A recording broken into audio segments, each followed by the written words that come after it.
Salut Jess! Salut David! Ça va bien? Ouais, bienvenue sur On Jase Vélo. Jase Vélo mystérieux. Ça va, on est arrivé, il est quoi, 10h30, on est arrivé, la clé était sous le plancher, on a pu rentrer illégalement dans ce beau studio. Merci au studio qu'on ne nommera pas pour pas que le propriétaire vienne à l'improviste parce qu'on filme illégalement. Ouais.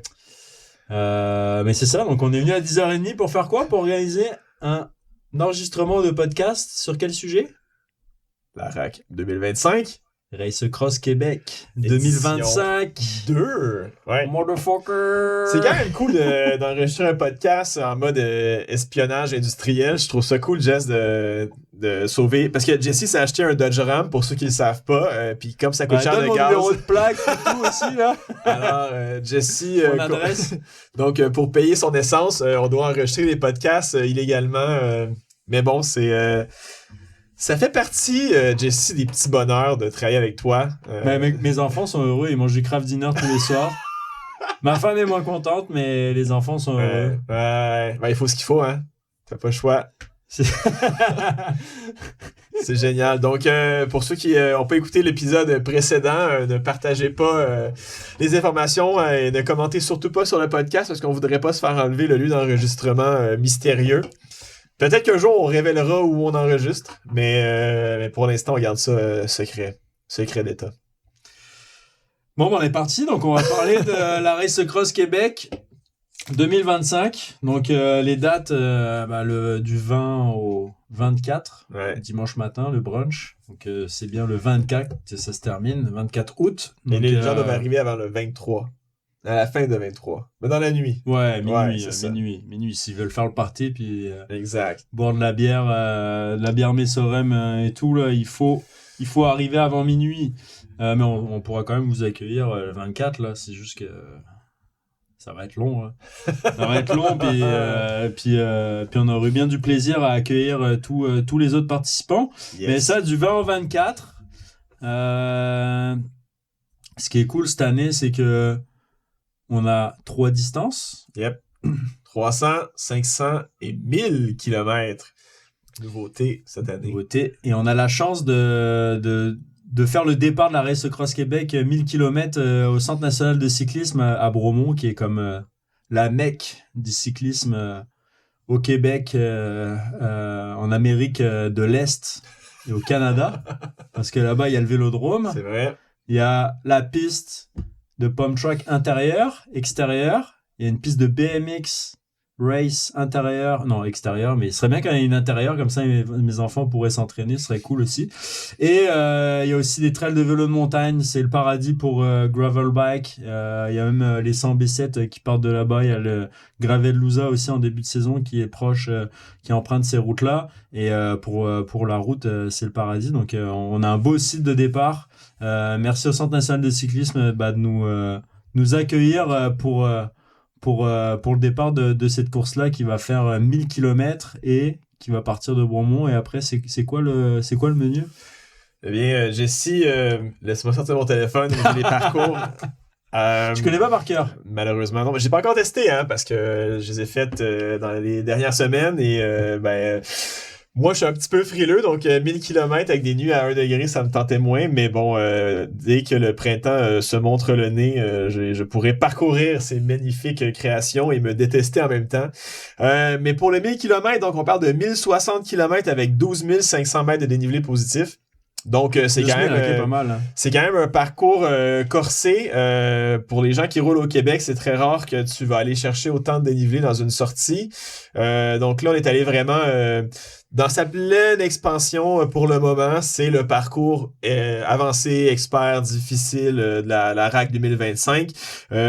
Bien évidemment, comme tu le sais et comme les gens qui ont déjà participé à l'édition 2024 le savent, il y aura une portion gravel quand même importante sur le 1000 km. On parle à peu près 16% de gravel sur le parcours, donc ça fait quand même Pour Gérard. 160 km. Spécialement pour Gérard. Donc pour tous nos amis français, belges, suisses, italiens, espagnols et toute autre nationalité, Petit Quinty. exactement, il y a du gravel sur toutes les distances. Néanmoins, comme je suis un homme généreux et que j'aime les gens, je teste toujours en 28 mm. Tu donnes de ta personne. Là. Donc Jesse qui a déjà ouais, exactement. Donc Jesse qui a déjà roulé avec moi en gravel sait que je suis très nul dans la dextérité, quoique je m'améliore comme un bon vin. Mais si je suis capable de le faire en 28 mm, je considère que n'importe qui a l'équilibre minimum pour rouler à vélo peut le faire. Donc, n'ayez crainte, ça prend pas un gravel avec des suspensions à gauche et à droite, des pneus en 48 à 12 PSI et tout, là. Donc, ça prend quelque chose de bien sinon, là, standard. t'arrives le 24 si tu fais ça. Ouais, ça se peut. Mais bref, 1000 km, 12 500 mètres de dénivelé et à peu près un 16-17% de gravel, principalement en Estrie. On s'entend parce qu'on part de Bromont et on navigue à travers l'Estrie jusqu'à la Montagne Verte. On revient, on passe par les grandes villes pour finalement passer dans Montréal. Donc, avec Camigny-Hood, le petit Pro Tour et tout. Si vous voulez battre le com de Pogacar. Alors, si jamais vous voulez battre le com de Pogacar, c'est avec votre sac de sel, votre sac de cadre, 500 bornes dans les pattes, c'est votre chance. Mais ouais, donc pour pimenter un peu la portion plate du parcours, parce qu'on sent qu'entre Grimby et Terrebonne, c'est assez relativement plat, donc j'ai décidé de mettre le Pro Tour en plein milieu pour pimenter les choses. Un peu, hein. Ouais, un peu aussi. C'est important de savoir pimenter les choses et de pas prendre pour acquis ce qu'on a déjà. Après, tu peux aller à la banquise prendre une bonne poutine sur Rachel, tu vas aller exactement. faire une sieste à Terrebonne. Ouais, tu repars pour ta deuxième moitié. Ouais, je recommande la poutine après le Pro Tour et non avant parce que ça peut pimenter négativement les choses. Mais bref, ouais, donc Pro Tour, puis après une deuxième boucle de 500 km dans les Laurentides, un peu dans la même vague que ce que les gens ont connu l'année passée sur le 500 km. Fait intéressant, le parcours du 1000 est totalement indépendant du parcours de 300 et de 500, ce qui veut dire que si tu es sur le 1000 km et que tu croises des gens à la RAC, ben c'est que des gens qui font le 1000 km. Donc, il va avoir un sentiment vraiment d'isolement un peu plus prononcé sur le la parcours. boucle du 500, tu parles. Surtout. Ah ouais? Ouais. Donc, les gens qui font... Jesse est très au courant parce qu'il fait pas les parcours. Mais oui, je vais Jesse... réaliser quand je vais le faire au printemps. Donc la boucle du 1000 km, elle est vraiment indépendante des autres. Donc, c'est vraiment un moment où tu vas être avec la route parce qu'il y a beaucoup moins de gens. Tu vas être seul avec toi-même. Ouais. Puis la méditation de la Transterrebonne va être encore plus forte. Alors, bien évidemment, à la demande générale de tous les gens qui ont fait la RAC, j'ai remis la Transterrebonne à la fin de tous les parcours parce que j'ai un sentiment profond d'amour pour rouler là. Et Jesse, toi aussi. Donc, tu croiseras pas de pick-up dans les 10 derniers kilomètres. C'est bien vrai. C'est bien vrai. Ouais. T'accrocher. Le conseil qu'on peut donner aux gens, c'est de juste suivre leur GPS aussi, ça pourrait être pas pire, et de s'assurer que les lumières avant ont de la batterie, parce que la légende dit que des gens ont terminé à la lumière de téléphone cellulaire l'année passée dans la Transterrebonne où il fait noir, comme c'est pas possible. Donc, t'sais, on parlait de pimenter, ben il y a des manières de pimenter agréablement et d'autres manières qu'on subit. Donc bref, 1000 km, 12 500 mètres avec un 16-17% de gravel, mais gravel roulante avec des pneus en 28 mm, ça devrait passer partout. Donc, comme tu disais, Jess, pour le départ du 1000, on part de Bromont et on arrive à Terrebonne pour la base de vie au 500e kilomètre. Et après ça, on fait une boucle de 500 km pour revenir à Terrebonne. Ça va où, 500, là, pour le deuxième? Écoute, j'ai même pas regardé, en fait. Alors, ce qui est cool, c'est que ça va un peu partout. On va vraiment plus en profondeur vers Ouais, ben un peu comme n'importe quoi. Hein. On va aller frôler Saint-Donat. On réemprunte le Nordais, mais dans le sens opposé cette année. Donc, un peu plus challengeant, mais on passe vraiment par des belles villes comme Ripon. Je sais pas ce qu'on est. On fait le tour du lac Simon. On passe par Tremblant. On passe par le Nordais. On vient par le parc régional de la forêt Waro. Bref, des endroits incroyables. C'est nice là-bas. Ouais, je pense vraiment que la route va être incroyable. Ouais, c'est perdu là. Là, faut checker les dépanneurs là. Ouais, alors c'est sûr que sur un 1000 km, on prend pour acquis. D'ailleurs, les gens qui s'inscrivent sur le 1000 km doivent valider leur inscription. Et la manière de valider l'inscription, c'est de fournir une trace d'au moins 500 km. Donc, par exemple, j'ai fait la RAC 2024, je la partage quand je m'inscris, ça va automatiquement valider l'inscription. Tu peux également faire comme Jesse et partir au mois d'avril, faire le tour du lac Ontario et le subir et te détester. de cette mauvaise décision. Faire un Montréal, Québec, Montréal comme en rideau. Ouais, Au exactement. mois de février. En pleine tempête de neige. Plein de bonnes idées comme ça qui te permettent d'être qualifié pour le 1000 km. Donc, n'ayez crainte, vous pouvez aujourd'hui vous inscrire sur le 1000 km et vous avez jusqu'à une semaine avant la course pour faire votre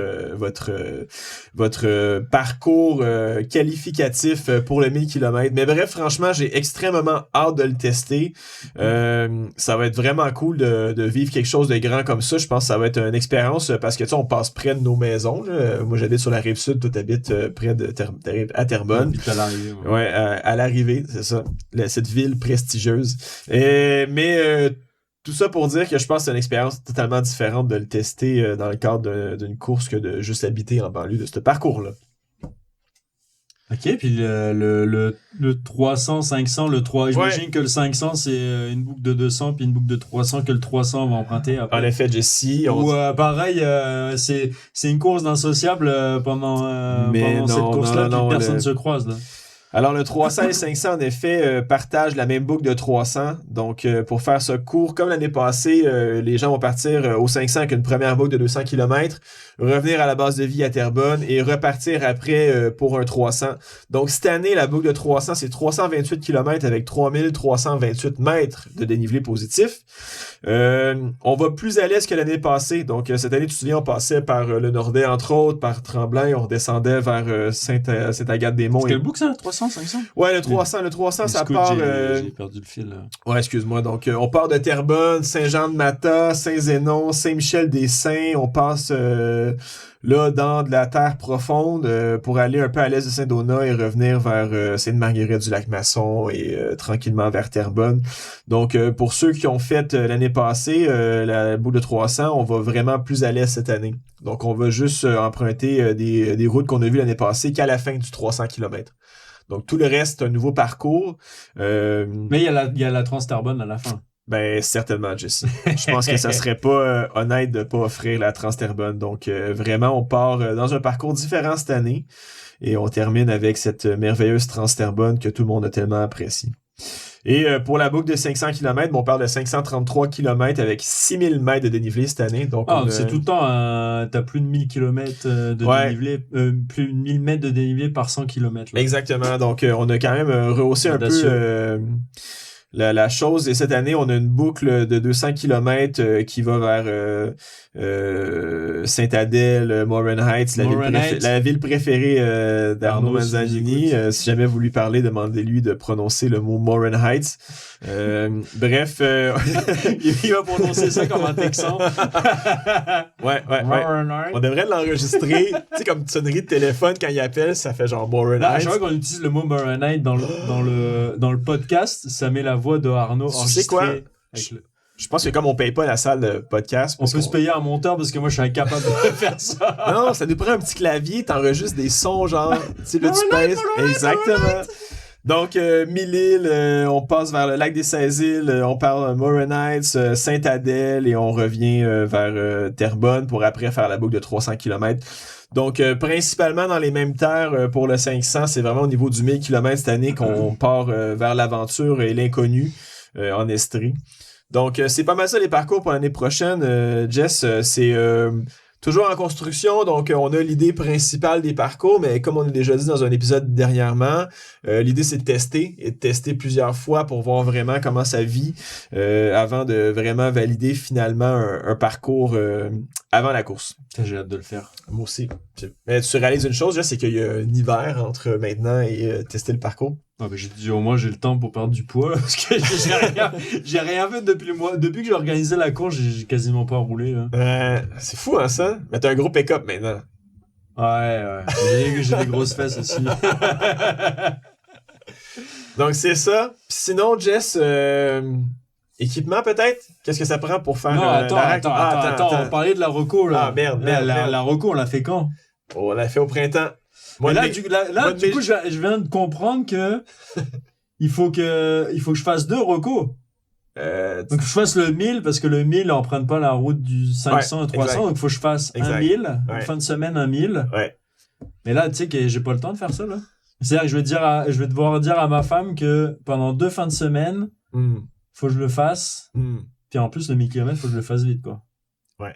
Faut que je le fasse en... Genre, faudrait que je parte le vendredi matin, puis je rentre le lundi, là. Ouais. Ça se peut que tu sois fatigué le lundi, par exemple, à job. Ça se peut que ça soit pas ta meilleure journée. Mais oui, je pense qu'il faut se mettre 2 week-ends. Après, il y a un week-end de 500 km, ça va, c'est J'ai une relax. bonne excuse, au moins. Ouais, mais tu dis, mais t'as la meilleure excuse parce que tu dis, chérie, c'est pour le travail.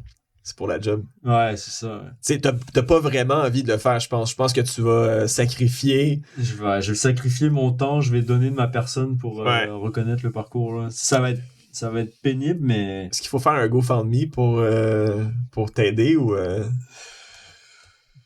je pense que ça va être correct, là. Faut juste trouver un bon alibi pour que ce soit crédible aux yeux de ma femme, là. Tu vois, moi, c'est le bonheur de pas avoir d'enfant encore, c'est de juste pouvoir dire, bon, ben, en fin de semaine, je suis pas là, t'as le lit pour toi tout seul. Moi, je vais aller dormir sur un banc de parc, quelque part en Estrie, pour après dormir dans un autre banc de parc, des Laurentides, sans aucune conséquence.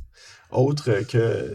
Mais non, mais le 1000 km, je pense le faire rapide. 300, peut-être 500, faire peut-être le 200 le premier jour, puis 300 le deuxième, mais le 1000, 1000 rapide, là, Ouais. je pense que ça peut être pas Le mal. 1000, je pense qu'il y a vraiment un effet d'aventure prononcé, là. Parce que, tu sais, ça va quand même profondément un peu à gauche et à droite dans l'Estrie, puis je pense que ça va des routes qui vont être appréciées par les participants, mais qui vont vraiment peut-être challenger un peu plus. Avec le dénivelé en plus, t'as beaucoup de dénivelé dès le départ de la course. Tu sais, ça va être quand même un bon début, donc je pense que ça va des routes très secondaires. Pour aller même quand même profondément à Montagne Verte, c'est pas le coin le plus dense du Québec. Quoi que tu passes par Quaticook, et là, il y a la très bonne crème glacée.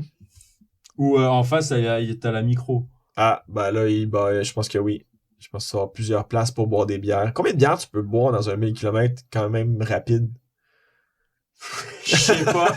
Je sais que quand j'ai fait la RAF, le dernier jour, je me suis arrêté au dépanneur, puis j'ai pris 2 Henken. Hein, puis, Ouais. Mais alors, puis j'étais à la base de vie aussi, où j'étais bloqué parce qu'il y avait une tempête. La course a été neutralisée à cause de l'orage. J'avais pris une bière. Ouais, j'ai bu. Sur le 2500 km, les 2 derniers jours, j'ai bu 3 bières. OK. Donc, sur un 1000... Oui, ça le fait. Ça le fait. Ça Tu le peux en fait. boire 6, là. Ouais. Je pense que ouais. Mais bon, on va pas encourager la consommation d'alcool pendant la course parce que là, on est mal barré. Là, il va y avoir des quatuors qui vont venir en vélo hybride pour faire le 1000 km et consommer de la bière. Ça va être compliqué. Il y a quand même une limite de temps. Ouais, faut pas trop. Puis il faut respecter le code de la route. Le code de la route. Exactement. Là. On est des cyclistes, mais on est comme des automobilistes. Là. C'est bien dit ça. Donc il faut bien respecter. Donc c'était bien rattrapé, bravo. Boire ou conduire, il faut choisir. Oh wow. Okay. Un père de famille, c'est magnifique. Exactement. Donc c'est ça la reco. Je pense que moi je vais faire 1000 rapide. Après il y a le 500 à faire. Toi tu vas le faire quand toi? En quelque part dans ma saison de conneries que je veux faire l'année prochaine. Pas 2 jours avant. Là. Non, mais je pense que le 1000 je vais le faire en week-end. Je vais essayer de le faire en genre 3 jours. Puis moins de 3 jours comme toi, partir le vendredi. Puis arriver le dimanche soir à la maison. Puis je pense que le 500 on pourrait peut-être même le faire ensemble. On fait le 200 un jour, le 300 l'autre. Avec un petit barbecue entre les deux pour bien apprécier la chose. Ouais. Puis t'avais pas parlé au club des randonneurs là? Ils voulaient pas faire un raid? Ouais, ben avec eux, ça va être cool parce qu'on va avoir des raids préparatoires pour la course. Donc il y a plusieurs personnes cette année qui nous disaient être inquiets de rouler de nuit, par exemple. Eh bien, le club offre une sortie. C'est un club de randonneurs, mais c'est comme un club de cyclistes ultra-distance. Là. Ouais, puis après, tu peux y aller à ton rythme aussi. Dans le gros, sur les sorties, tu peux faire ton Carl fréchette, puis partir en fou. Ton battant. Dire salut et on se revoit à la fin, puis faire ça dans ton temps à toi. Ou tu peux suivre le groupe. Puis il y a différents groupes avec différents niveaux, donc que toi tu veux le faire en mode sportif ou cyclotourisme, ben il y a quelqu'un qui va être capable de t'accompagner là-dedans. Puis l'idée c'est que c'est des brevets pour faire Paris-Brest-Paris. Donc, tu as vraiment ton petit livret avec tes brevets. Donc, si tu fais ton 100, 200, 300 et tout, tu es estampillé sur la réussite de ton brevet. Et sur les parcours qu'ils te donnent, il y a des dépanneurs qui font office de checkpoint où tu arrêtes pour aller faire estampiller encore une fois ton brevet. Donc, tu as vraiment ce côté sérieux-là d'encadrement. Eux, ils doivent valider les brevets avec l'organisation internationale des randonneurs. Ok, ouais, c'est sérieux. Donc, c'est quand même sérieux. Et, genre, tu peux faire Paris-Brest-Paris et tout. Ouais, exactement. Puis, ce qui est cool, c'est qu'ils ont fait leur preuve, hein, parce que sur la première édition, on a eu des podiums dans quasiment toutes les catégories. 500 hommes, 500 femmes, duo femmes, puis je dois en oublier à gauche et à droite. Donc, il y a quand même qui ont d'autres participants. Ouais. Là, beaucoup de donc, c'est un super club pour t'entraîner sur le truc. Club de randonneurs Club de randonneurs du Québec. Okay. Le CVARQ. Vous pouvez suivre leur page Instagram et vous inscrire sur le club. C'est quand même très cool tout ce qu'ils offrent pour pas grand-chose. Ah, en fait, on peut builder un programme d'entraînement. On peut être coach en entraînement facilement. Là. Moi, ce que je vous propose, entraînement pour la Race Cross Québec. Vous faites les brevets du club de randonneurs du Québec. Pour là, tu roules la nuit, tu fais des longues distances et tout. Et après, les jeudis soirs, tu fais la ride du club cycliste de Messorem, qui roule à un pace quand même relativement rapide. Là, tu fais du 30 km/h et plus, puis tu roules avec une centaine de personnes, puis tu finis tout le temps avec une bonne récupération, avec une bonne bière. Je pense que c'est un bon programme d'entraînement pour la Race Cross Québec. Là, tu vas aller dans toutes les zones, tu fais toutes les distances. Là. Qu'est-ce que t'en penses? Ça va ressembler à mon plan, je pense, cet été. Ouais. Je vais essayer de faire mes brevets comme un gentil citoyen cette année. Parce qu'on a toutes fait les distances à peu près, là, mais jamais officiellement. Donc, je pense que cette année, je vais aller m'amuser un peu avec les clubs à gauche et à droite, justement. Non pas que je vais faire la règle parce qu'on l'organise. Tu veux faire Paris-Brest-Paris? Oh, je sais pas. Ça a l'air... Moi, j'entendais des histoires de claques sur la gueule à 2h du matin pour que les gars... Parce que tu peux drafter, hein. Tu peux faire mais ça, c'est les gars qui sont en peloton en avant. Ça, c'est mon ami Claude Banchet qui me disait qu'il finissait dans les 10 premiers, puis il se mettait des petits coups de coude là, pour dire « Réveille-toi ». Là, et puis, parce que les gens, ils étaient en mode cruise control pour terminer. Là. Ouais, je sais pas. Peut-être qu'un jour, hein, je sais pas. Si j'ai à aller en France cette année, je pourrais aller faire quelque chose. Mais bref... Un beau plan d'entraînement cette année, je pense, puis ça fait partie un peu de ce qu'on veut offrir aux gens qui s'inscrivent, un ensemble, pas juste de faire une course, mais d'avoir vraiment des moments pour t'entraîner, pour rencontrer d'autres cyclistes, pour échanger, pour tisser des liens, pour t'améliorer, pour te développer et tout. Donc, on travaille vraiment fort, Jess et moi, à aller chercher des bons partenaires, puis je pense que le Club Vélo Randonneur du Québec, c'est quand même une belle gang de passionnés de vélo avec qui travailler, puis je sens qu'on va être capable d'offrir des belles sorties cette année. Et avec eux, t'as 2 sorties gratuites que tu peux faire avec eux pour tester le club. Ouais.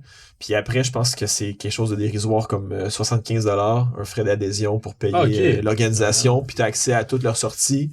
T'as tes livrets pour faire les brevets et tout, puis ils font des soirées et tout aussi également, donc c'est même pas le prix des taxes pour un jersey pas normal studio. C'est pas cher. C'est vrai. Hey, c'est quand même cher, hein? On n'en parle pas, mais on en parle, c'est comme 400$ un cuissard, j'en reviens pas. Dites-nous dans les commentaires si votre fessier sent vraiment la différence. Pas de commentaires. Ah non, c'est vrai, on fait pas de promo sur le podcast, là. On est illégal. On enregistre ça de manière illégale. On peut pas faire de promo, là. Je te dis, là, le propriétaire va venir, là. Écrivez-nous en privé sur si vous avez des questions pour n'importe quoi, l'organisation, quelle lumière faut prendre, quelle sacoche et tout, vous allez sur, c'est quoi, Fox Reading, là? Cycling Fox. Cycling Fox. Sur Instagram, là. Vous l'écrivez, là. N'hésitez pas, là. Bon, ça y est, merci Jess. Il vous répond tout le temps. C'est vrai en plus. Mon Dieu. Moi, je réponds moins. Moi, je suis tout le temps sur mon téléphone à attendre les questions des gens et tout, mais bref. Fait que ouais, grosse organisation, Jess. Franchement, ça va être cool pour s'entraîner. Je pense qu'il va y avoir un gros menu. Puis bien évidemment, on va partager les informations du club et nos sorties avec les infolettes qu'on envoie, puis nos stories Instagram et tout. Donc, soyez à l'affût. Il va y avoir un beau calendrier d'entraînement et de préparation pour la RAC 2025. Ben c'est bien au niveau du parcours, la reco et tout. Ouais, il y a des questions qui sont pas mal revenues. Tu sais, donc là, tu t'inscris à la RAC. Il y a tout le temps la question qui revient. Est-ce que j'ai besoin d'assurance pour participer à la course? Parce que ce qu'il faut savoir, c'est que la Race Cross Québec, ça fait partie de la Race Cross Series et On est en train d'adapter ça, là, on est à votre écoute, on sait qu'on a besoin d'améliorer ça, mais on fait partie de la Race Across Series et il y a beaucoup de courses qui sont faites en Europe avec des réglementations qui sont différentes et des fois au niveau de la plateforme d'inscription, ça demande des choses qu'on n'aurait peut-être pas besoin au Québec. Donc, quand on a besoin d'une assurance et puis d'un certificat médical pour participer à la course. Ouais, donc contrairement en Europe, non, pas besoin de certificat médical. Le participant, dans le fond, quand vous vous inscrivez, vous certifiez que vous êtes en capacité santé physique et que vous comprenez que de faire un 500 km peut être demandant physiquement et mentalement. Donc, en faisant cette décharge-là, vous acceptez les responsabilités encourues.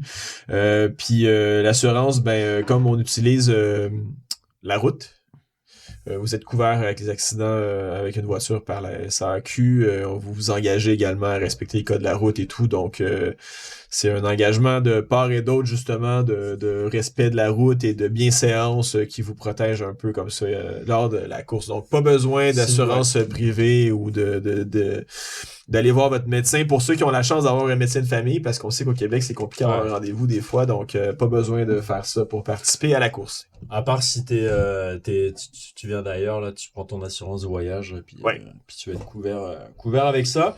Par contre, un truc super important en termes de sécurité, je pense, c'est la liste, le matos qu'on a besoin pour ça. Donc, moi, je l'avais listé là rapidement pour que vous puissiez l'entendre, l'écouter. On a besoin de lumière avant, évidemment, 2 lumières arrière. Comme ça, tu as une lumière en backup si la deuxième lâche. C'est très important en arrière. Au pire, en avant, tu peux éclairer avec ton iPhone. Là. Mais en arrière, c'est important parce que les voitures, on garde tout le temps de visibilité avec les voitures pour la sécurité. Juste faire une bulle. La lumière à 12$ que tu as acheté parce que tu rentres des fois pacté à la maison parce que tu es allé prendre une bière avec tes amis, c'est pas la bonne lumière pour... La Transterbonne. La Transterbonne de nuit. Donc, c'est cool. Il y a des lumières pour voir, il y a des lumières pour être vues. Ça, c'est un concept, c'est gratuit, on vous le donne aujourd'hui. C'est le contenu éducatif du podcast. Ouais. C'est qu'il y a vraiment une distinction entre une lumière qui est faite pour rouler en milieu urbain, pour signaler votre présence aux autres utilisateurs du circuit routier, et il y a des lumières pour voir, donc avec vraiment une intensité beaucoup plus prononcée. Une durée de batterie aussi très grande, contrairement à une lumière qui est utilisée pour faire des parcours urbains. Donc, c'est un investissement, une lumière, mais ça vaut la peine. Vous allez être content d'avoir à traîner une lumière avec une durée de vie de 10 heures avec 1000 lumens versus votre batterie qui tient 15 minutes parce que ça blink quand vous roulez à Montréal. Donc, il y a vraiment une distinction à faire. Et je pense que si on pouvait interviewer 100% des gens qui ont fait une course ultra, tous ceux qui ont des regrets de lumière vous diraient que ça vaut pas la peine de sauver 40$ puis d'acheter une lumière cheap. Vaut mieux mettre un 100-150$ sur un bon ensemble ou une bonne lumière avant, puis d'être bien avec ça, parce que je sais pas pour toi, mais rouler nuit, c'est difficile sur les yeux. Puis il y a beaucoup de gens qui ont des maux de cœur, des maux de tête, parce qu'ils roulent de nuit avec une lumière de mauvaise qualité, ils voient pas bien la route. Puis au final, le jour où ils passent avec une bonne lumière, tout d'un coup, alléluia, plus de maux de tête, plus de maux de cœur, parce que finalement, les yeux travaillent adéquatement, parce qu'ils ont un bon faisceau devant eux, puis ils sont en confiance avec ce qu'ils voient devant eux. Donc, n'hésitez pas à investir un peu plus dans votre lumière. Ça va vous sauver bien des problèmes après. L'autonomie, c'est important, parce que même tu baisses la luminosité, mais tu sais que tu es capable de rouler la nuit au complet sans avoir besoin de recharger. Ouais. Puis le fait d'avoir une bonne autonomie, c'est que tu peux aussi varier ton intensité. Puis quand t'es dans une descente, en Estrie, il y aura des routes avec de la gravelle. Des fois, tu sais, ça va être de la grosse gravelle, on sait jamais. Là, tu mets de l'intensité un peu plus forte. Puis dans la Transterbonne aussi, à la fin du parcours, en plus, là, si t'as plus de batterie, plus rien, t'es plus capable de mettre ta lumière à fond. Ça, c'est quand même bien utile. Donc t'as ça, t'as la lumière frontale aussi là. Pareil, ça. Tu veux chercher quelque chose dans ta sacoche, ta lumière sur le vélo, ça va suivre la direction de ton vélo, mais si tu veux regarder à droite, à gauche, peu importe, ça te donne cette liberté-là. Tu peux l'utiliser plus pour ça.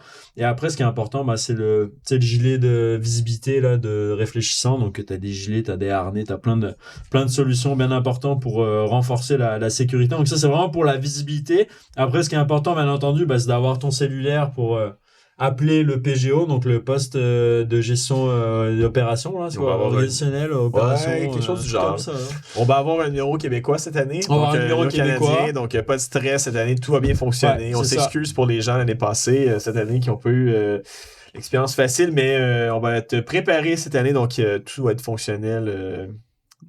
Ouais, c'est ça, tu l'enregistres sur ton cellulaire, puis en fait, le PGO, donc ce poste-là, c'est vraiment le poste tu sais, de sécurité. On va s'assurer que bah, si ta balise GPS elle reste bloquée à un endroit, on va s'assurer que tu es correct. Si tu sors du parcours, ça nous envoie une alerte aussi, on va être capable de te contacter. Donc pour plein de raisons, la météo, il peut se passer quelque chose, une route barrée, quelque chose, on est capable de vous contacter. Et aussi, dans un autre sens, bah, si vous avez besoin de nous appeler pour poser des questions, vous êtes perdu, peu importe, bah, c'est bien utile d'avoir ce numéro-là avec votre cellulaire et puis vous assurer d'avoir la batterie. Lié avec ça, bah, la trace GPS, bien entendu, là, que c'est sur votre GPS pour vous assurer d'avoir la bonne route. Des petites bandes réfléchissantes sur le vélo, kit de réparation bien entendu, là, avec plusieurs chambres à air et tout, on passe les détails. Et aussi, on va avoir besoin de 2 couvertures de survie et puis le sifflet pour la sécurité. Donc, si tu veux me parler de la couverture de survie puis le sifflet. C'est important, Jesse. Alors, pourquoi c'est important? Tu sais, Jesse... Pourquoi tu caresses la table quand tu mets... Quand on parle de sécurité, faut je me fais un coin de sécurité, tu comprends maintenant, donc je touche la table et là, je ressens le moment présent. Merci de me demander de me justifier, Jesse, quand je touche la table d'une manière sensuelle dans un podcast. Les couvertures de sécurité, la nuit peut faire froid, on peut avoir des pépins mécaniques, on se ramasse dans une situation où on est blessé, on a tombé. C'est le genre de truc qu'on va être très heureux d'avoir avec nous. Et pourquoi 2? Si jamais tu es en train de rouler et tu vois quelqu'un qui fait la course, qui a eu un pépin, tu vas lui porter secours, puis ça te permet d'avoir quand même à toi-même également une couverture de sécurité. Ça me rappelle, cet été, on a fait un bikepacking trip avec des amis, puis on s'est ramassé dans un genre la pluie la plus torrentielle que j'ai eue de ma vie. Là, genre, il y avait un éclair, on comptait les bateaux, puis ça tonnait tout de suite. Là, genre, ça, c'était très près. Là, puis on a roulé 2 heures de temps dans la pluie, battante, genre vraiment là, intense comme j'ai jamais eu de ma vie. Puis je me disais, shit, si quelqu'un a une crevaison, là, puis on peut plus, genre, garder notre chaleur en roulant fort, parce qu'on roulait très fort pour se sauver de l'orage. Tu sais, tu traces, puis tu penses juste à t'en sauver. Ça a pris 35 km avant qu'on réussisse, là, genre, ça a comme pris 1h30 de temps avant qu'on réussisse à sortir de l'orage. Bref, puis je me disais, fort heureusement, tout le monde a une couverte de sécurité, comme ça, si jamais on est pris dans la merde avec un bris mécanique, on a de quoi pour s'abriter, puis conserver un minimum de chaleur. Donc, important... Sifflet, c'est pas pour faire des chansons à 2h du matin, tout seul dans un rang de région, mais bien si jamais tu tombes en quelque part dans le fossé, dans le ravin, les gens ne te verront peut-être pas, mais avec un sifflet, ils pourront t'entendre. Donc c'est pour ça d'ailleurs que dans les vestes de trail, hein, souvent dans les vestes avec le pack-sac d'eau en arrière. Pour faire ton 2 km de course à pied exactement. Et 5 litres d'eau. Hein. Faut pas juger, Jesse. Jesse, tu m'as tendu une perche. Jesse, les trends de gens qui courent sur les réseaux sociaux, faut respecter, ça crée de la business, c'est beau le modèle d'affaires. Okay, mais bref, bon. Donc tu fais du trail, tu fais l'UTMB, tu vas avoir un petit sifflet ici pour la même raison, c'est que si tu tombes dans un ravin, dans un fossé, si tu tombes un peu à côté de la traque, au moins tu peux siffler abondamment pour te faire entendre par les gens et c'est facile pour eux de te retrouver après. Il y a un point que tu n'as pas nommé peut-être, mais que j'encourage les gens à avoir, un battery pack. C'est obligatoire, mais... Non, mais ça peut quand même être très pratique. Il en vend des très... Moi, j'en ai un, il est super minuscule. Là. Il fait genre 2 charges ou 3 charges de téléphone. Donc, pas besoin de traîner une batterie de voiture qui pèse 25 livres, mais vous pouvez avoir quand même un petit battery pack avec les câbles. Et ça, c'est un truc aussi à garder en tête.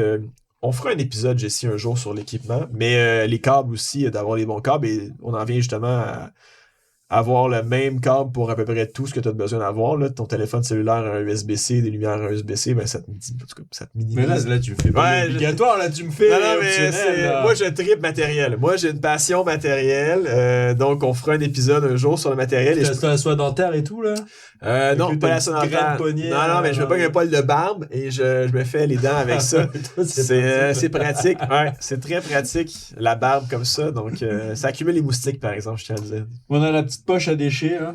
Ouais, puis on a mais soit il est propre, mais soit il est propre. Soit il est propre. Les gens qui jettent leurs trucs, là, genre, t'as des poches dans le dos de chum, là, mets tes petits. Tu sais, comme ceux qui sont avec leur pick-up, là, qui jettent leur Tim Horton, là. Ouais, les gens de Terrebonne avec un Dodge Ram, là, ça, c'est des gens spéciaux, ça. Ouais.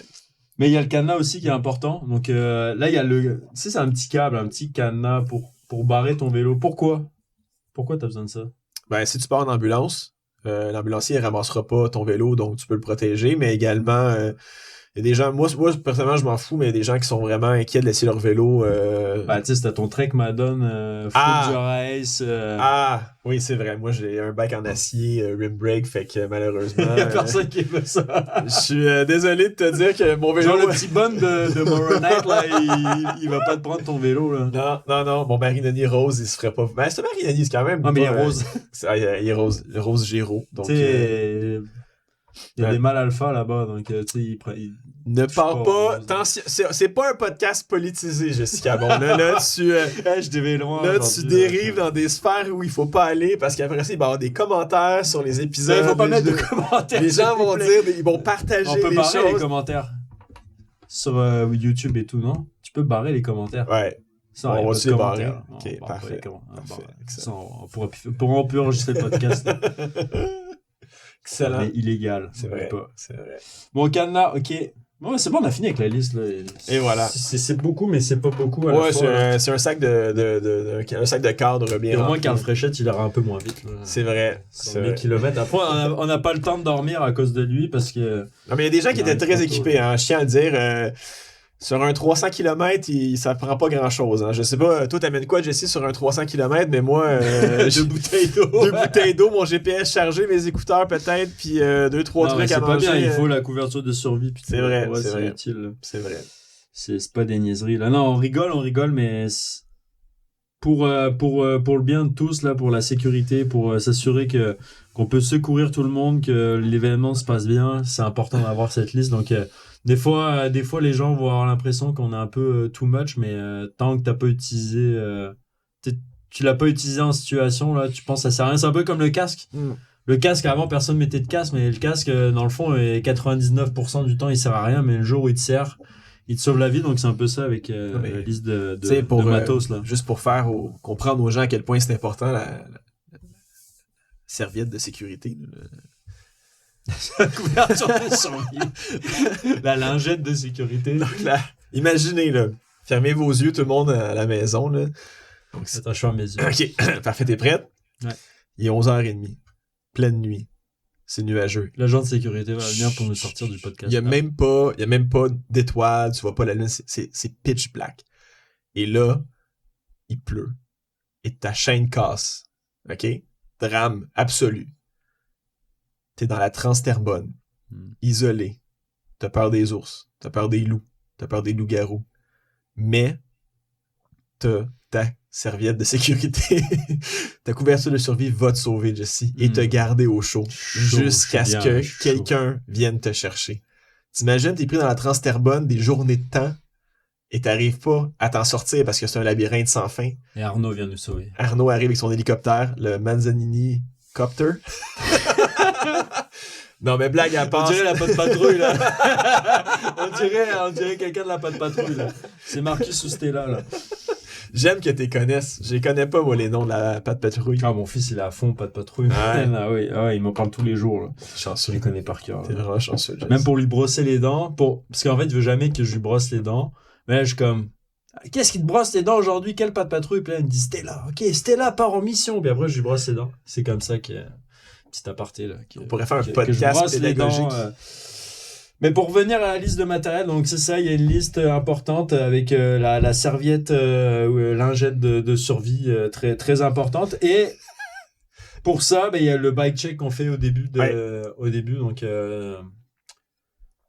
C'est très important de le faire, de vous assurer que vous avez bien tous ces items-là, parce que après, bah, tu sais, il faut aller le chercher. Donc, si tu te pointes le samedi matin pour faire ton bike check juste avant le départ de ton 300 km et qu'il te manque quelque chose, bah, malheureusement, tu pourras pas prendre le départ. Ouais, puis c'est important de faire la vérification de vélo pour nous en tant qu'organisateur, mais pour vous également. C'est un contrat à 2 personnes. Hein. C'est qu'on s'assure que vous partez avec le plein équipement nécessaire pour avoir ce sentiment de sécurité-là. Puis nous, en tant qu'organisateurs, avoir un stress de moins de savoir que tout le monde est sur la route avec ce qu'il faut pour survivre en théorie et régler les situations coquines qui peuvent nous arriver dans une course ultra-distance. Et c'est vraiment dans le but d'offrir une expérience plus aux gens. T'sais, on prend le temps de regarder le vélo. On fera pas l'inspection du vélo, mais c'est de s'assurer qu'il n'y a rien qui lousse sur le vélo. Le jeu de direction est bien serré, les freins freinent, votre casque est réglementaire. Vous avez pas rien oublié à la maison. Donc c'est vraiment dans le but de s'assurer que tout le monde puisse avoir du fun pendant le week-end et juste se concentrer sur rouler et avoir du plaisir. Là. Pour faire un peu le parcours, ceci c'est des questions que les gens nous posent parce qu'ils n'ont pas l'habitude de faire. Tu sais, ils font des courses sur route, ils font du triathlon et tout, mais c'est quoi le processus là quand tu arrives sur le site pour avant le départ de ta course là, tu sais, c'est quoi le cheminement, le parcours là? Ouais. T'arrives avec ton vélo sur le lieu de départ, c'est toujours pratique. Non, mais il y en a qui laissent dans la voiture, puis il faut qu'elle aille chercher après, donc ça c'est faut pas juger, mais t'arrives sur le site avec ton vélo, ton casque, ton équipement. Tu viens chercher ta trousse de participants si t'as pas été la chercher en amont. T'installes les stickers sur ton cadre, sur ton vélo, tu mets ta petite plaque de cadre. Quand tout est bien prêt, ben tu passes au poste de vérification. Là, on vérifie que tu as la liste de matériel obligatoire, que ton vélo il est sécuritaire. C'est le Nord-Sud là qui... Exactement, on a eu la chance d'avoir Cyclo Nord-Sud qui ont été en grand nombre pour faire les vérifications de vélo. Donc on s'assure que tu as la trace GPS dans ton GPS, que ton téléphone est fonctionnel, tu as le numéro d'urgence enregistré, que tu n'as pas de questions de dernière minute, que tout est bien correct, que mentalement et physiquement tu es prêt à faire la course. Puis après ça, ben tu peux relaxer, te préparer mentalement pour ton départ et tu as à te présenter à la ligne de départ une demi-heure, 15 minutes avant le départ. Mais il y a le brief de départ. C'est vrai, il y a le brief de départ aussi. Où tu fais ton one-man show. Exactement, là. Donc vous avez dans le forfait inclus, vous avez un spectacle. David un peu stressé qui fait beaucoup de blagues malaisantes. Je maîtrise le malaise comme peu de gens, Jesse, et ça c'est quelque chose dont je suis très fier en vieillissant. Mais bref... Plus t'es fatigué, plus t'es con. Hein. Ouais, le brief du 300... Je pense qu'il y en a qui sont trouvé drôle, il y en a qui sont trouvé fatigants. C'est ceux qui étaient stressés, là, qui sont pas allés aux toilettes avant le départ de la course. Là, qui avait une petite crampe nerveuse, là, ils t'ont trouvé fatigant. Ouais, mais c'est drôle, c'est une drôle d'énergie prendre le micro devant les gens qui s'en vont faire ça parce que autant que sur le 500, tout le monde a leur game face plus ou moins on, mais tu sais, tout le monde sait dans quoi ils s'embarquent. Ouais, ils ont mais déjà là, une expérience sur le 300, il y en a qui sont un peu avec la patte qui shake, il y en a d'autres qui sont stressés et tout, et tu fais des blagues que je considère drôles et pas tout le monde rit parce qu'il y en a bien qui ont de la misère à faire du sens dans leur tête. Donc, c'est une énergie un peu weird. Je recommande pas nécessairement à quelqu'un qui a pas de confiance en soi de faire un brief humoristique avant un 300 km. Mais bon, j'aime les défis et je m'assume. Mais bref, ouais, on fait le brief avant la course où on rappelle les règlements, on explique un peu le parcours, on rassure les gens. On explique un peu comment la base de vie fonctionne. On rappelle c'est quoi l'autonomie.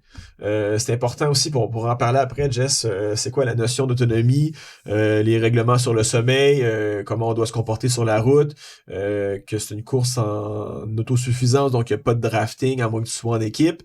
Donc on rappelle toutes ces choses-là qui pourraient la météo, être problématiques. La météo également, c'est ça, on fait un petit bulletin de météo. Puis bref, on fait un melting pot un peu de tout ce qui est important à rappeler avant la course. Puis après ça, ben, les gens peuvent se préparer, se mettre dans leur bon état d'esprit pour prendre le départ. Puis une petite place de partie avant, là, on a fait un petit repas. Exactement, des petites calories. Pour que t'aies des petites calories, donc un petit plat de pâtes avant de partir, là, ça fait du bien. Donc comme ça, après tu te remplis les poches de nourriture et puis let's go. Donc c'est pas mal ça. Puis aussi arrive un petit peu avant. Moi je te conseille d'installer ta tente. Parce qu'on a un beau site Transterban. Ouais. Transterman, GPAT. On dort pas dans la Transterman pour ceux qui se posent la Il y en a peut-être qui envisageraient de dormir dans la Transterman, mais au GPAT, il y a un bon spot de camping, donc c'est gratuit. Tu peux venir avec ta tente. Si t'as une petite van ou de quoi, pareil, tu peux venir avec. Il y a de la place sur stationnement. Il y aura toutes les commodités, toilettes, il y aura des douches. Sacré sujet, les douches, mais on travaille là-dessus, on travaille fort parce qu'il n'y a pas de douche sur le site, mais vous allez en avoir. Oui.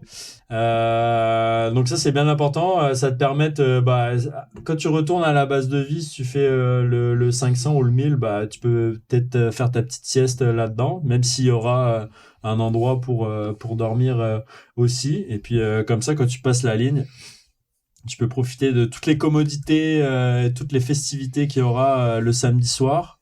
Et puis dormir et puis te réveiller en forme pour le petit brunch du matin le dimanche. Donc le camping, n'hésitez pas à venir avec votre tente. Pour vrai, là, on a un méchant spot. C'est en mode vraiment chill et festif. On n'a pas parlé aussi pour le 1000 km et puis le 500.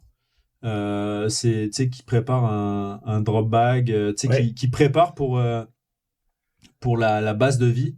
Moi, ce que j'aimerais, puis tu sais, c'est un peu ce que j'avais analysé quand j'ai vu la base de vie, comment ça s'est passé là, quand les 500 km sont arrivés.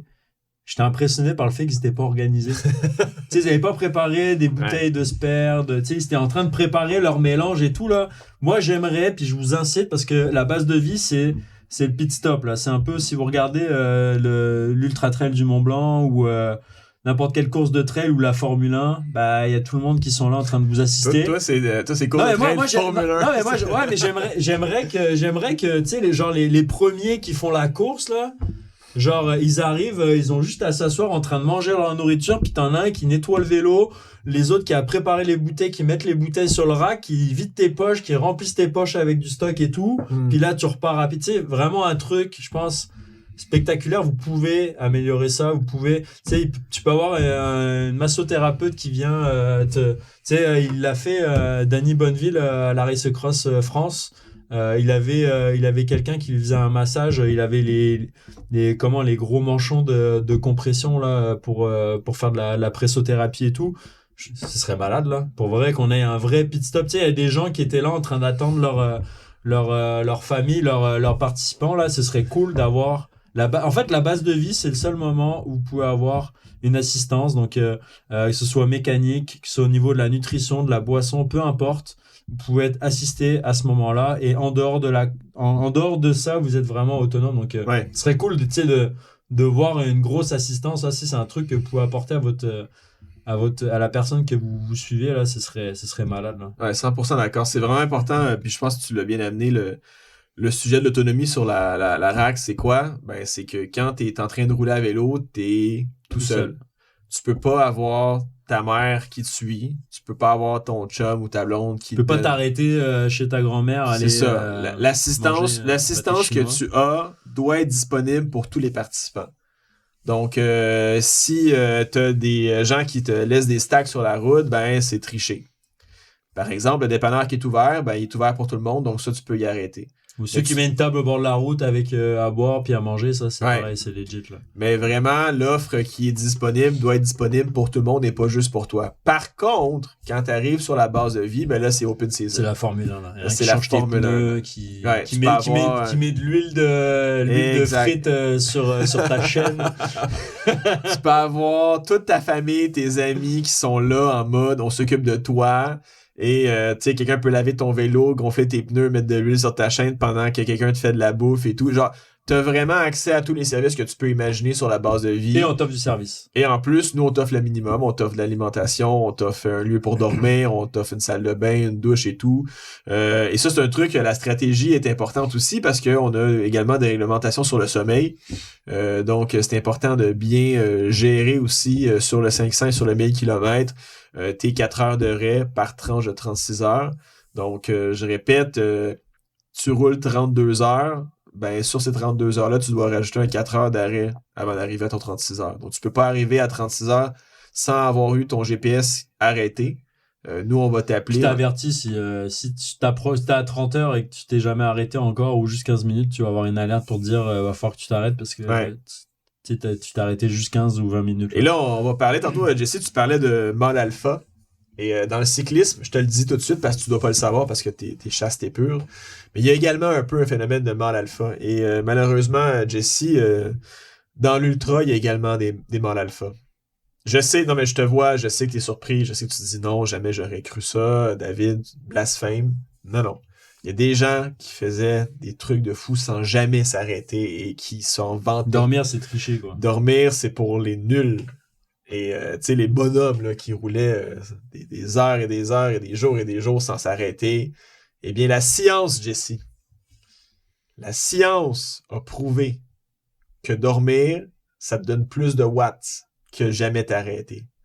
Donc, cette époque-là des hommes alpha dans l'ultra, elle est révolue, c'est terminé. On a cassé le mur, on a pété la fenêtre, on a sorti les poubelles, on a raccroché le téléphone. J'arrête les analogies. Maintenant, c'est prouvé par la science que si tu dors un 3, 4, 5 heures, tu vas être beaucoup plus performant le lendemain que si tu étais juste un gros mâle alpha bourrin en Dodge Ram et que t'arrêtes jamais. Donc, la science, elle est là. Testez-le, vous allez voir. Même si vous dormez 3 heures de temps, c'est déjà vraiment mieux pour votre corps que de juste jamais arrêter. Et donc, on a cette réglementation-là sur le sommeil, sur la rack. Donc, sur une période de 36 heures, tu dois t'arrêter au minimum 4 heures. Après, tu peux faire 5 fois, tu peux faire plein de siestes d'une demi-heure, mais où tu peux dormir 4 heures de fil.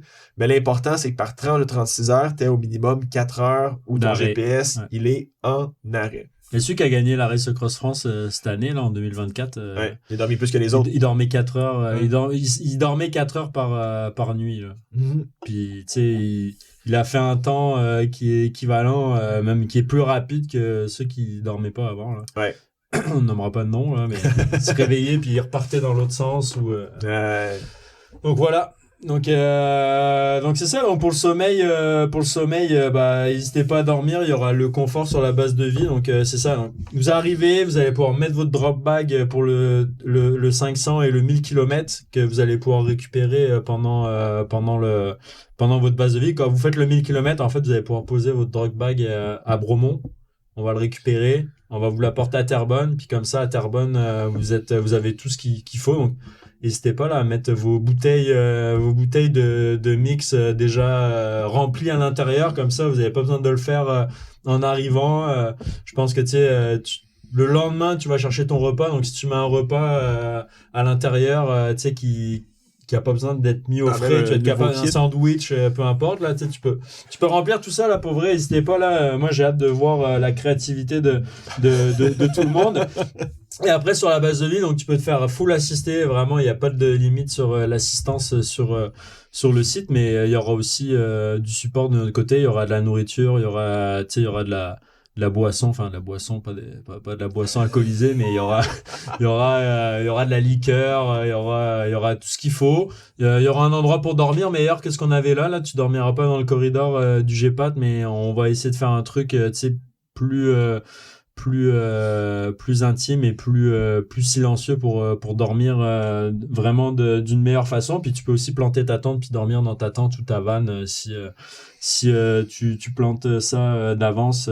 Ça c'est parfait. Donc vraiment le but ça c'est d'apporter le meilleur confort, et aussi pour le 300, 500 et 1000 km quand il passe la ligne, il y a à manger, il y a à boire, il y a tout ce qu'il faut. Je pense qu'on a fait le tour par rapport au matériel, bike check et tout, base de vie. On a parlé du sommeil.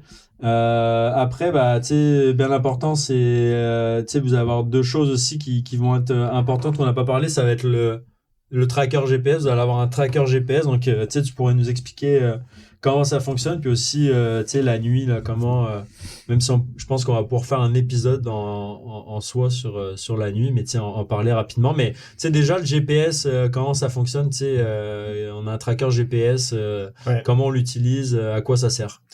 Le tracker GPS, c'est minuscule, hein, c'est gros comme genre une efface Stedler, une petite efface d'école. Ça se met dans un sac. Il y a un bouton SOS sur le GPS. Donc déjà, vous avez un pépin majeur. On appuie, je pense, c'est 5 secondes et ça déclenche une alerte.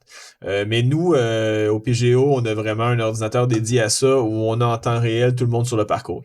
Donc, le tracker sert d'une sécurité, d'un filet de sécurité pour tout le monde, mais ça nous permet également de voir si vous sortez de la trace et si vous y revenez adéquatement. Donc, en même temps, ça vous donne un sentiment de sécurité de toujours être traqué, mais en même temps, nous, en tant qu'organisateurs, on peut voir les gens qui trichent, les gens qui prennent des shortcuts et appliquer les sanctions nécessaires à des gens qui vont à l'encontre des réglementations. Donc, le tracker GPS, chacun en a un. C'est une balise unique avec une association avec votre numéro de participant. Donc, on sait vraiment tout le monde. Vos proches, vos mères, vos pères, vos blondes, vos amis et tout peuvent vous suivre également via la page web ou dès que le premier part, la page s'anime. Cool, ça. Et là, on voit vraiment les gens, où est-ce qu'ils en sont et tout. On peut voir la vitesse moyenne, on peut voir le nombre de kilomètres parcourus, on peut voir tous les... Exactement. Donc, les gens ont vraiment accès à leurs proches pendant la course et tout. Donc, belle optique amenée par la balise GPS pendant la course, autant pour nous que pour les participants. Ouais, puis ça sert aussi au PGO, là. Ouais. Pour le suivi, là, on a quelqu'un qui suit ça 24 heures sur 24, là. Ouais. Puis la personne, elle peut vous envoyer des messages textes, comme on a vos numéros de téléphone, justement, c'est des trucs, vous dire, t'as perdu la trace, as-tu besoin d'aide pour qu'on te donne des indications et tout. Donc, c'est cool pour ça également. J'en profite, Jess, je vais te poser une question, parce que c'est un point qui est revenu l'année passée. Donc, Jessie, tu fais la Race Across Québec parce que t'es quelqu'un de fantastique et qui a envie de sortir des défis. Et là, Jessie, comme tu m'as dit tantôt, t'étais pris du poids. Donc, toi, tu moulines plus, tu pédales fort, tu sais. T'es comme un peu un mâle alpha qui dort. Toi, t'aimes ça, le gros braquet, tu roules en 53-39. Fait que toi, tu as une petite bosse devant toi, ok? Un petit affaire facile, 5 Des boyaux en 23. T'es en boyau en 23, ta cassette, c'est une 11-25. Là, il y a un faux plat de 8%, là, puisque toi, t'es un homme, fait que les faux plats, c'est en bas de 10%. Et tu te dis, ah shit, au lieu d'être sur la 11, je vais être sur la 12. Puis là, tu pèses des watts, tu sais, t'envoies des 700-800 watts. Rotation par minute, 50 à 45, tu sais, t'es vraiment dans le genou, là. Tu travailles fort de la hanche et du genou. De la force, là. Et là, bam! Patte de dérailleur qui casse. Et là, t'es pris, t'es à Morin Heights. Et là, ta course, elle est finie parce que ta patte de derrière, elle est cassée. Est-ce que on vient te chercher? Ben ouais, moi je t'appelle puis je viens te chercher. C'est sûr. Bien non, Jessie, malheureusement, l'autosuffisance fait en sorte que dans une course d'ultra-distance, l'organisateur ne vient pas te chercher. Et ça, c'est un point qu'il faut accepter. Mais pourquoi? Parce que on peut pas aller chercher des gens à 200-300 km sans arrêt. C'est pas viable, c'est pas possible. Et c'est moi, je veux du service, là. Parfait. Ben, le service, c'est de t'apprendre à mouliner dans la préparation avec le Club Vélo Randonneur du Québec qui va te dire, Jessie, je te regarde aller. Peut-être que tu devrais utiliser le petit plateau de 39 dents sur ton beau vélo au lieu de toujours pédaler sur ton 53 dents. Apprends donc à accélérer un peu le pédalage. Mais sur la course, non, blague à part, il vous arrive quelque chose, vous devez gérer votre retour, votre rapatriement, le retour de la balise GPS. En nous appelant, nous, ce qu'on va faire, c'est vous donner des recommandations. On peut vous... Hôtel, taxi... Exactement, vous enligner sur des modus de retour au départ. Donc, s'il y a des trains, autobus, taxis, comment s'organiser et tout. Mais nous, on n'est pas responsable. Et je peux en parler, hein, parce que moi, j'ai abandonné la RAF. Et tu sais, là, c'est pire parce que t'es même pas dans ton pays, là. Donc, moi, je suis en vélo en France. Mes drop bags, ils sont dans des bases de vie que j'atteindrai pas. Et il me reste mon vélo et ce qu'il y a dessus. Eh bien, quand j'ai appelé Arnaud en disant j'abandonne la course, ça fonctionne pas, ben moi j'ai traversé la France à vélo pareil, puis je suis rentré à bon port à aller chercher mes drop bags par moi-même. Puis il y a pas de frustration ou quoi que ce soit, ça fait partie de la game, mais c'est important donc quand on parle de se préparer adéquatement. Mais non, si vous appelez la base de vie en disant j'ai un souci mécanique ou j'ai un pépin physique, ben en tant qu'organisateur, on vient pas vous chercher. Par exemple, vous avez un pépin mécanique, on peut vous dire, ben, il y a un bike shop à tant de kilomètres, il y a des trucs comme ça. Faut prendre du recul, là. Exactement. Tu sais, comme moi, la manière dont tu parles, je serais parti comme une brute un peu trop rapidement. Mais en fait, il faut relativiser. Tu sais, peut-être tu casses ta patte de dérailleur, mais t'as le temps de terminer. Oui. Puis c'est la nuit, donc peut-être t'as le temps de dormir à Mora Night, puis tu te réveilles le lendemain, puis il y a un bike shop, puis t'es capable de changer ta patte de dérailleur et de terminer la course dans les temps. T'es fatigué, t'es au bout de ta vie, t'es plus capable, t'as pas dormi parce que T'as un mal t'as alpha. un mal alpha. Ben, c'est pareil, là. Et là, ça, Tu sais, c'est un truc. dors pendant 4 heures, 6 heures, puis tu repars le lendemain, puis tu vas être tout pimpant, puis tu vas le terminer dans le temps imparti, là. Donc, Et là, t'amènes vraiment le point névralgique de pourquoi il y a un numéro de téléphone d'urgence. C'est que toi, Jesse, t'es au bout du rouleau. Disons que t'as pas cassé ta patte de dérailleur, mais t'es parti comme un bourrin parce que t'es un vrai mâle. Et oh mon Dieu, c'est quoi ce podcast de misogyne alpha alors Jesse, 36 de moyenne, 322 watts de moyenne depuis le départ. Et là, il casse. Il casse. Puis là, il est au bout du rouleau. Jesse, t'es dans le dur. Là, c'est pas facile. C'est pas facile. T'appelles tes proches, puis il y a personne qui arrive à te dire les J'appelle ma bonnes mère. choses. T'appelles ta mère, t'appelles ta blonde, t'appelles tes enfants. Tes enfants répondent pas parce qu'ils écoutent pas Patrol. Et au final, t'appelles le PGO. Et là, tu me dis, ouais, j'ai abandonné la course, je suis plus capable. Et là, Arnaud Manzanini. Arnaud Manzanini te dit, hey mec, il te reste encore 40 heures pour finir. Va dormir 5 heures de temps. Tu vas être un homme neuf après, puis tu pourras repartir avec l'esprit tranquille. Eh bien, c'est un peu ça l'esprit de réflexion à travers le PGO, c'est que tu vas parler à quelqu'un qui a vécu des choses comme toi ou qui connaît bien le monde de l'ultra ou qui, en organisant la course, sait dans quoi tu t'embarques, il va peut-être te dire les bonnes paroles au lieu d'avoir ton fils de 4 ans qui te dit « Papa, je vais pas me brosser les dents ce soir, tu sais. » Vu de même, c'est moins compliqué. C'est vrai. Mais toujours est-il que le poste de commande, c'est pas juste pour les urgences non plus, c'est pour peut-être la petite impulsion que tu as Un peu besoin. le psy, là, tu sais, Ouais. C'est bien dit, ça. les confessions, là. C'est beau, ça. Le confessionnal, comment tu dis, là, tu sais, les chrétiens, là, quand ils vont dans la petite... C'est ça, confession, j'imagine. Confessionnal, ouais. Ouais. Tu vois que j'ai pas été à l'église depuis très longtemps. J'ai péché, mon Ouais, Seigneur. c'est confessionnal, c'est ça. Ok, d'accord, c'est ça. Bon, mais voilà, donc prenez du recul, puis faut relativiser. Donc, et puis si vous avez besoin d'aide, appelez votre famille, vos amis, puis le PGO aussi là, ça va vous aider à prendre du recul, puis à terminer la course, et puis à continuer à rouler de nuit. C'est vrai. Rouler de nuit, Jesse. Ça fait peur à beaucoup de gens, rouler de nuit. Ouais. Je comprends pas.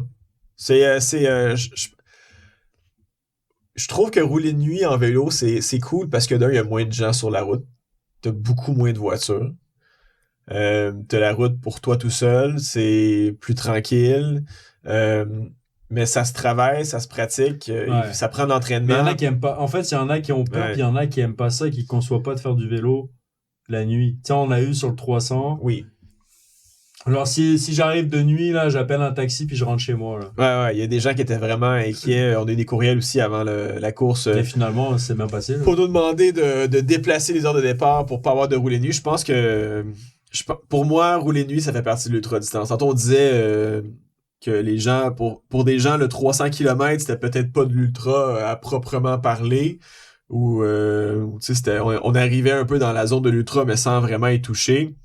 Mais moi, je pense que rouler de nuit, ça fait partie intégrante de ce que c'est d'être dans l'ultra-distance à vélo.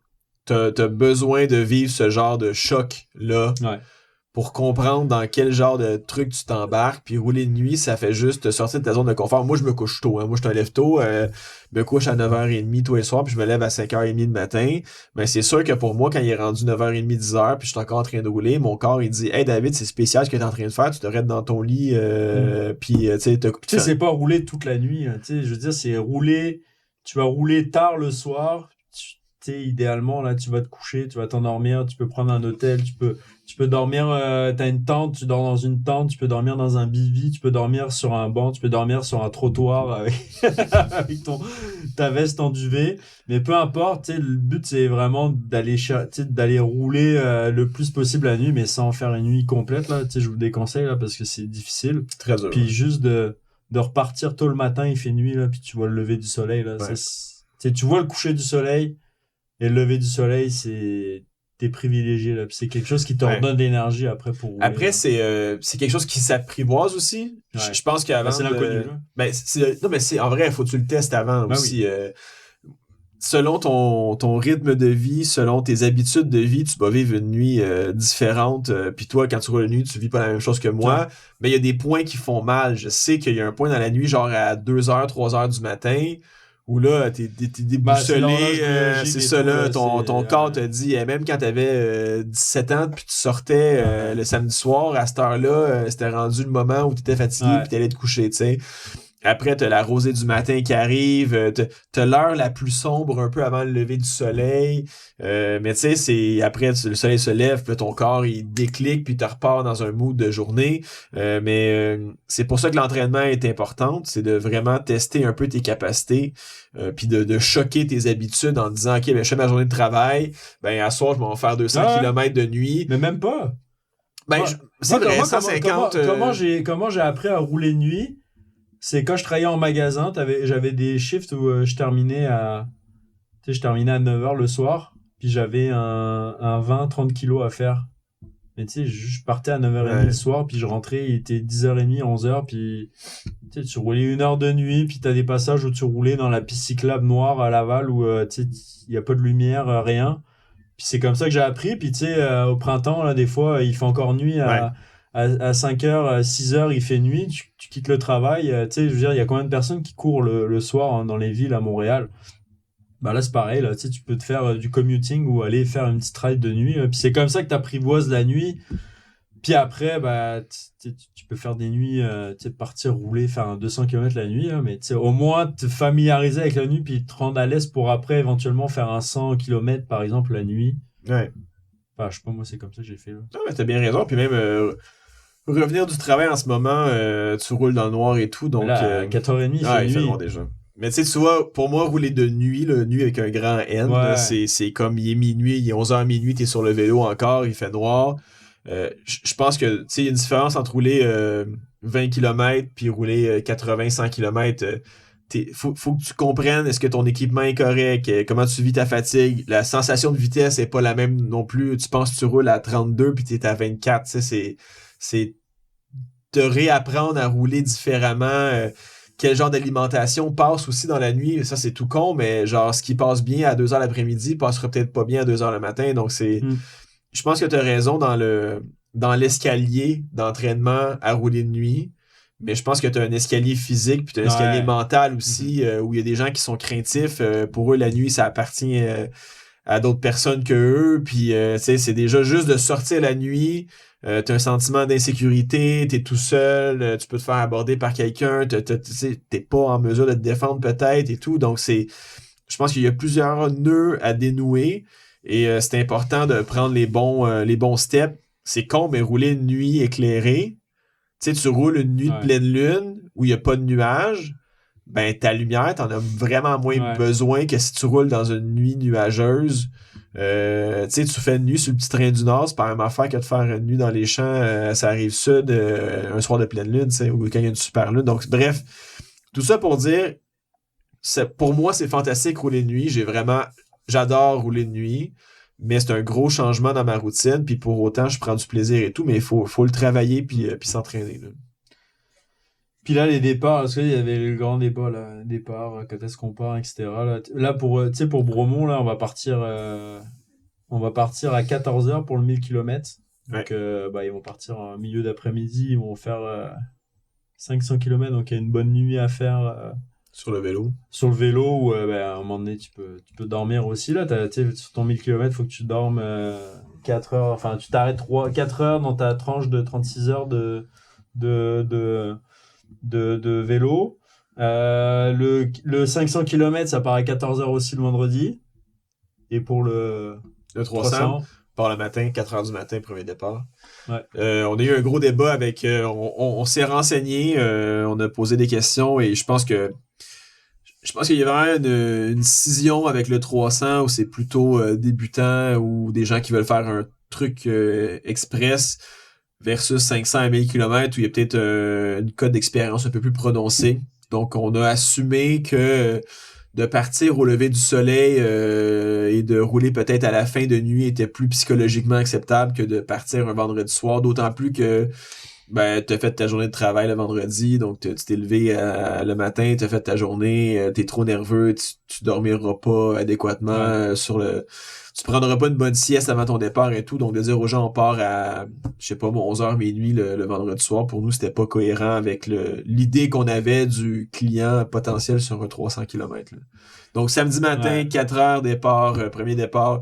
Donc c'est important d'avoir ta tente sur le site. Ouais, c'est ça, tu peux dormir sur le site, t'arrives la veille, passes ta partie, tu manges ton plat de pâtes, puis tu vas te coucher, tu te lèves à 3h. Le lendemain, tu te lèves à 3h, tu fais le brief, t'entends les jokes de... Hey, à 3h du matin, mon Dieu, prépare-toi, hein, prends du café, puis... ouvre tes oreilles. Hey, j'avais pas pensé à ça. Ça va être de la haute voltige, mesdames et messieurs, là, ça va être... Donc après, départ 4h. Puis en fait, l'objectif de tout ça aussi, c'était de faire en sorte que tout le monde arrive. Parce que là, en fait, quand on a fait le 300 km, ça partait à 8h, 7-8h, 8h le matin. Premier départ à 8h. Il y en a qui sont arrivés, tu sais, les plus tard, ils sont arrivés vers 3-4h du matin. 5h même. 5h. Tu sais, là, l'objectif, c'est que tout le monde arrive avant minuit. Puis que ce soit toutes les distances, 300, 500, 1000. Donc tout le monde arrive au plus tard le samedi à minuit. Donc il y en a plein qui vont arriver au cours de fin d'après-midi, soirée. Et là, c'est l'arrivée, puis on embarque avec les festivités. Là. Exactement. Donc là, l'idée, c'est de faire vraiment un beau party à l'arrivée. Donc t'arrives, il y aura de la bière Messorem, il y aura un food truck avec de la bouffe, donc t'auras ton repas à l'arrivée. Tu sais, il y aura un DJ avec de la musique. L'idée, c'est vraiment de faire quelque chose de festif, puis tu peux rester là, récupérer, parler de ton expérience de course, et puis après tu t'en vas dormir dans ta tente, puis le lendemain petit brunch tous ensemble, puis voilà. Donc l'idée, c'est vraiment de faire quelque chose de festif. Donc la course, on a la chance d'avoir la base de vie et l'arrivée au groupe plein air Terrebonne, au GPAT, donc un super centre de vélo de montagne. Tu peux faire du ski de fond, du fat bike l'hiver. Il y a plein d'activités à faire. Il y a un club de vélo de montagne. Donc c'est vraiment une infrastructure folle. Donc on veut vraiment fêter ça là-bas, que ce soit vraiment amical et festif. Donc on a vraiment de la chance d'avoir ce site-là. On va aussi travailler avec eux pour faire de l'activation au cours de la journée du samedi. Donc on est en train de discuter. Vous allez voir probablement dans les informations, mais peut-être organiser une petite ride de vélo du GPAT, que ce soit vélo de montagne, gravel, un petit peu pour tout le monde. Aller tester la dual slalom, faire peut-être des démos de vélo. Donc à voir. Mais l'idée, c'est de faire en sorte que le samedi, il y a des trucs pour les spectateurs en attendant les participants, que ce soit festif, que ce soit de la pratique de vélo, etc. Et puis derrière, c'est la grosse fête du vélo, avec le podium et tout le soir. Donc vraiment en mode gros week-end festival du vélo, là, c'est la grosse fête. Exactement. Un samedi festif. Exactement. Donc je pense que ça fait pas mal le tour de ce qu'on avait. Est-ce qu'on avait des questions encore qu'on n'avait pas explorées là, tu sais, qu'on a eu là, tu sais, sur ton Instagram, il y avait plein de questions là, de gens. Non, mais... que ça prend des pneus? Quelle taille de pneus ça prend? Ça, là, arrêtez, là, je le répète, je teste tout avec des 28 mm. Donc, le standard de la Race Cross Québec, c'est que toutes les routes sont accessibles. Jusqu'à ce que j'aie mon nouveau vélo l'année prochaine, je teste, et je vais peut-être même tester encore une fois avec mon Marinoni en acier, avec des rim brakes. Rose. Tu sais, là, j'y vais, rim brake, roue carbone, avec des pneus en 28. Fait que si ça passe partout, d'après moi, j'ai pas trop d'inquiétude sur la portion vélo des gens qui vont venir faire la course. Et j'y vais vraiment au minimum nécessaire, et si ça passe, c'est bon. Si ça passe pas, je fais les corrections. C'est une bonne réponse. T'es convaincant. Quand même pas pire, hein? T'as d'autres questions? Non. Farfelu. C'est quoi la question la plus farfelue que t'as eue? Tu t'en souviens? Je sais pas. J'ai vraiment eu on a eu des courriels passifs-agressifs sur le fait de rouler de nuit. On a eu des commentaires un peu coquins aussi sur les portions gravel. des gens qui avaient vraiment une inquiétude. On s'est fait dire que la Transterbonne était pour les vélos de montagne. Et moi, en ayant fait le brief sur le 300 km, on a montré l'image du site web de la pas Transterbonne, pardon, du corridor aérobique. Et on voit vraiment une dame, une petite madame avec son vélo hybride avec des pneus en 28, puis ça avait l'air de, tu sais, gros sourire au visage, bref. Non, mais c'est pas malveillant, c'est vraiment juste des inquiétudes de gens qui veulent se faire assurer, puis on est là pour ça et c'est correct. Mais non, c'est vraiment rouler de nuit, pourquoi il y a des portions gravel, l'équipement nécessaire.